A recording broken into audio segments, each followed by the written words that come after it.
بسم اللہ الرحمن الرحیم۔ آداب عرض پاکستان میں ہوں محمد سلیم۔ شروع کرتا ہوں اللہ تعالیٰ کے بابرکت نام سے جس کے قبضہ قدرت میں میری اور آپ کی جان ہے۔ لاکھوں کروڑوں درود اس ذات اقدس پر، ان کی آل پر جن کی تعلیمات نے مجھے اپنے رب تک پہنچنے کا راستہ دکھایا۔ معزز ناظرین السلام علیکم۔ آج کل پاکستان کے جو حالات چل رہے ہیں، سوچا کہ اس پہ ایک ویلاگ بناؤں، تو پاکستان کے حالات کو دیکھتے ہوئے میں نے یہ پروگرام بنایا ہے کہ آپ لوگوں کو تھوڑا سا یہ حالات ایسے کیوں ہیں، یہ کن کن مراحل سے گزر کے ہم یہاں تک پہنچے ہیں، آپ کو بتایا جائے جمہوریت نے ہمارے ملک کے اوپر کیا کیا کیا ہے، کیا کیا نہیں کیا، تو یہ ساری ڈیٹیل میں بتانا چاہتا ہوں۔ تو آج کے موجودہ حالات کو سمجھنے کے لیے یہ بہت ضروری ہے کہ ہمیں پاکستان کی تاریخ کا پتہ ہونا چاہیے۔ آج پاکستان مقروض ہے، بے چینی ہے، لوگ پریشان ہیں، اس کے پیچھے ریزن کیا ہے؟ ان سب وجوہات کو جاننے کے لیے مجھے آپ لوگوں کو تھوڑا سا پاکستان کی تاریخ میں لے جانا پڑے گا۔ 1947 سے پہلے قائد اعظم محمد علی جناح اور اس کا رفقا کار نے جو پاکستان بنانے کا بیڑا اٹھایا تھا، اللہ تعالیٰ کے فضل و کرم سے پاکستان 14 اگست 1947 کو مارز وجود میں آیا۔ پاکستان کے مارز وجود میں آنے کے لیے جو نعرہ تھا، جو ہمارا ایمان تھا، وہ تھا پاکستان کا مطلب کیا؟ لا الہ الا اللہ، اور دوسرا دو قومی نظریہ، ٹو نیشن تھیوری۔ پاکستان کا مطلب کیا؟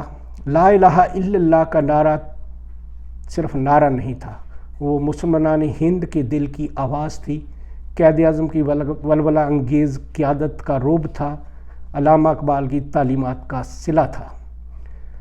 پاکستان کا مطلب کیا؟ لا الہ الا اللہ، کہ اے اللہ ہمیں ایک ایسا زمین کا ٹکڑا دے جس میں ہم تیرا قانون، قرآن و سنت اور رسول اکرم صلی اللہ علیہ وآلہ وسلم کی تعلیمات کے مطابق زندگی گزاریں گے۔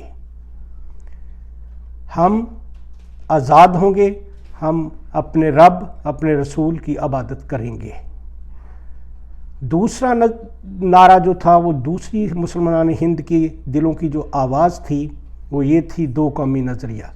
قائد اعظم محمد علی جناح اور ان کے رفقا کار نے ہندوؤں کی عادات و اطوار دیکھتے ہوئے یہ بھانپ لیا تھا کہ انگریزوں کے چلے جانے کے بعد مسلمانان ہند دوبارہ انگریزوں کی غلامی سے نکل کر ہندوؤں کی غلامی میں آ جائیں گے، کیونکہ ہندو اکثریت میں تھے اور مسلمان مینارٹی میں تھے، مسلمانوں کی تعداد کم تھی۔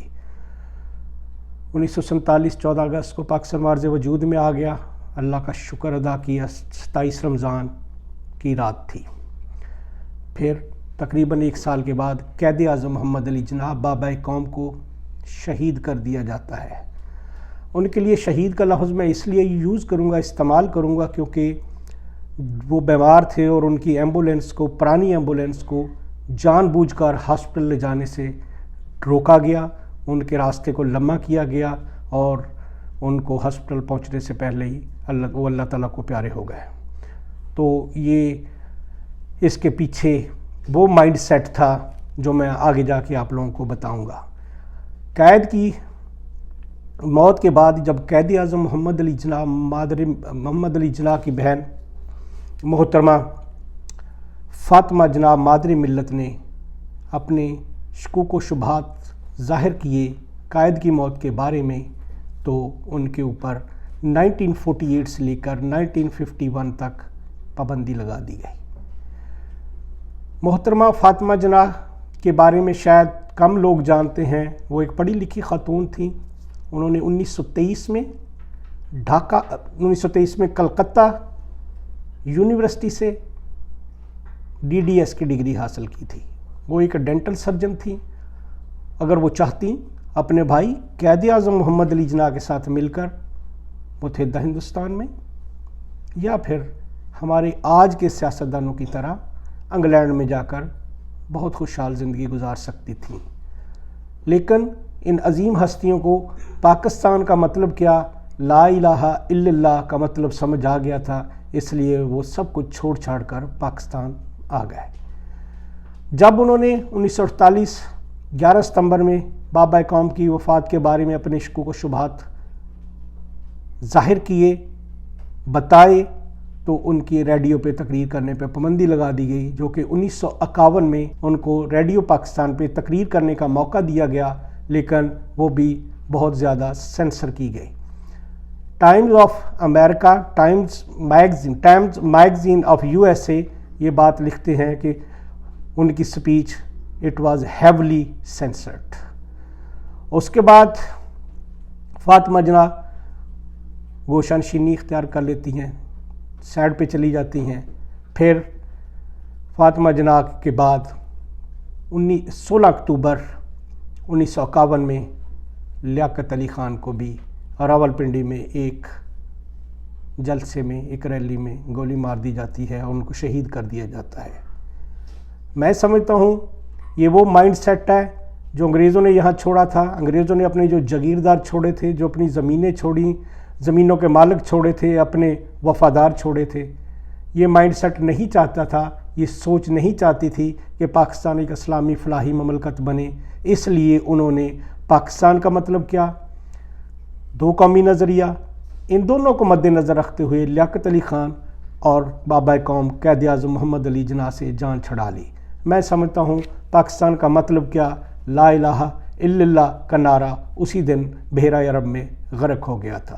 اس کے بعد یہ ملک ان لوگوں کے ہاتھ چڑھا جو انگریزوں کے وفادار تھے، جنہوں نے اپنی چھوٹی چھوٹی غداریاں کر کے، ان کی خدمتیں کر کے ان سے جاگیریں لیں، بڑے بڑے مربے لیے۔ پھر کیا ہوا، پاکستان میں جو لوگ ہندوستان سے مائیگریٹ ہو کے، انڈیا کے علاقے سے مائیگریٹ ہو کے پاکستان میں آئے، وہ غریب تھے، بھوکے تھے، لیکن ان کے دل میں اللہ اور اللہ کے رسول کی محبت تھی۔ پاکستان کا مطلب کہ لا الہ الا اللہ کو سمجھ گئے تھے، وہ پاکستان آئے۔ جب ان مہاجرین نے، ان لٹے پٹے لوگوں نے دیکھا کہ ہمارے یہاں تو اب جو گوری چمڑی والے واسرائے ہیں وہ تو چلے گئے ہیں، لیکن یہ دیسی کالی چمڑی والے، براؤن چمڑی والے واسرائے ہمارے اوپر مسلط کر دیے گئے ہیں، کیونکہ ان کی جاگیرداریں، ان کے مربے، ان کی جائیدادیں، ان کی زمینیں، ہونا تو یہ چاہیے تھا کہ پاکستان کے بننے کے بعد ہی یہ جیسے نہرو نے ہندوستان میں کیا کہ نوابی ختم کر دی، پاکستان میں ہونی چاہیے تھی، ایسا نہیں ہوا۔ یہی مائنڈ سیٹ تھا، یہی سوچ تھی، یہی الزبتھ، وکٹوریہ، روزویلٹ اور لارڈ ماؤنٹ بیٹن کے انسپائرڈ لوگ تھے جنہوں نے پاکستان کو ہائی جیک کیا۔ پاکستان کے غریب عوام نے جب یہ دیکھا کہ ہمارے اور ان کے درمیان معاشی، سیاسی، ہر جگہ اتنا بڑا گیپ ہے، تو چاہتے اور نہ چاہتے ان غریب لوگوں نے، ان عام لوگوں نے بھی ان لوگوں کے نقش قدم پر چلنے کی کوشش کی۔ اس کوشش میں پھر وہ جو کالی آندھی کا بازار گرم ہوا، الامان الحفیظ، کرپشن، اقربا پروری، سفارش، حرام حلال کی تمیز ختم ہو گئی، اور وہ جو آندھی چلی اس کی راکھ آج تک میرے وطن میں چل رہی ہے۔ واپس جاتا ہوں ہسٹری میں، قائد اعظم محمد علی جناح کی بہن محترمہ کے ساتھ جو ہوا وہ میں نے بتایا۔ 16 اکتوبر 1951 میں لیاقت علی خان کی شہادت کے بعد خواجہ ناظم الدین کو ان کا عہدہ دیا جاتا ہے، وہ دوسرے وزیر اعظم پاکستان کے بنا دیے جاتے ہیں۔ خواجہ ناظم الدین 1953 تک خدمات دیتے ہیں، 1951 سے لے کر، اور پھر 1955 تک آف اینڈ آن بہت ساری پاکستان کی حکومتیں چینج ہوتی ہیں، جس میں آئی چندری گارڈ، گورنر جنرل محمد علی بوگرا، مولوی تمیز الدین، جسٹس منیر، یہ ان کی ایک بہت لمبی چوڑی تفصیل ہے، لیکن یہ 2 سال کا عرصہ اتنی جلدی اور اتنی تیزی سے ہمارے ہاں پاکستان میں حکومتیں چینج ہوئیں کہ انڈیا کے پرائم منسٹر جواہر لال نہرو یہ کہنے پر مجبور ہوئے کہ میں اتنی جلدی اپنی دھوتی نہیں بدلتا جتنی جلدی پاکستان میں حکومت بدل جاتی ہے۔ 1955 میں اسکندر مرزا کو صدر بنا دیا جاتا ہے، اور 1958 کو ایوب خان ان کو معزول کر کے خود پاکستان کے دوسرے صدر بن جاتے ہیں، اور اسکندر مرزا 1969 میں وفات پا جاتے ہیں اور ایران میں دفن ہوتے ہیں۔ 1958 میں ایوب جب آتے ہیں تو بیسیکلی ایوب دوسری جنگ عظیم میں برٹش آرمی میں کرنل ہوتے ہیں، کرنل کی حیثیت سے انہوں نے برٹش آرمی میں خدمات انجام دی ہوتی ہیں۔ 1951 میں لیاقت علی خان ان کو chief of army staff Pakistan کے کمانڈر ان چیف بنا دیتے ہیں، جنرل ڈگلس گریسی کو ہٹا کر۔ 1953 سے 1958 تک جنرل ایوب خان